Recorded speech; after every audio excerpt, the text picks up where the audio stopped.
there's two little metal caps covering the ends of their tusk. Can you see them kind of glimmering in the light there? Those are just protective caps that we have on in an attempt to make sure that their tusks are super, super healthy. We're trying to be as preemptive as possible because tusk health is just like our teeth health, going to the dentist. We're their dentists, we're also their doctors, and essentially you have two teeth that are growing on the outside of your face. And as a very tactile animal, a walrus will often explore their environment using their face and rubbing those tusks into just about everything. And that was a particularly fantastic splot from Balzac there.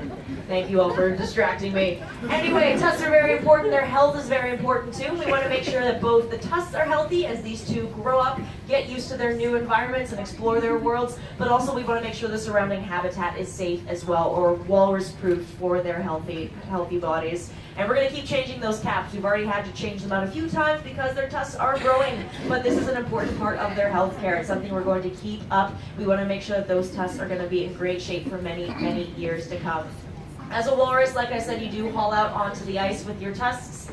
Ice is really important if you're a walrus, not just because of hauling out. It's where mums are going to give birth to pups, is on the ice. The ice is also what fosters a lot of growth for the things that you eat. So we talked about clams, mollusks, things like that. They are often on a walrus's menu because they're very slow-moving animals. Walruses hit about 7 kilometers an hour on an average swim day. So they need to eat things that are significantly slower than that. So clams. And clams are sustained by a lot of algae, zooplankton that are floating in and around the water, and they're relatively shallow as well. And that's because these clams are sustained by all of those small microorganisms, and they are sustained by the algae that grows on the underside of the ice. So with things that are happening in the Arctic these days, like climate change, weather pattern shifts, sea ice changes, that ice is really, really important and becoming a really hot commodity that we're seeing less and less of. And that ice fuels a lot of different aspects of the Arctic ecosystem, from everything down to those smaller zooplankton, all the way up to a giant animal like a walrus.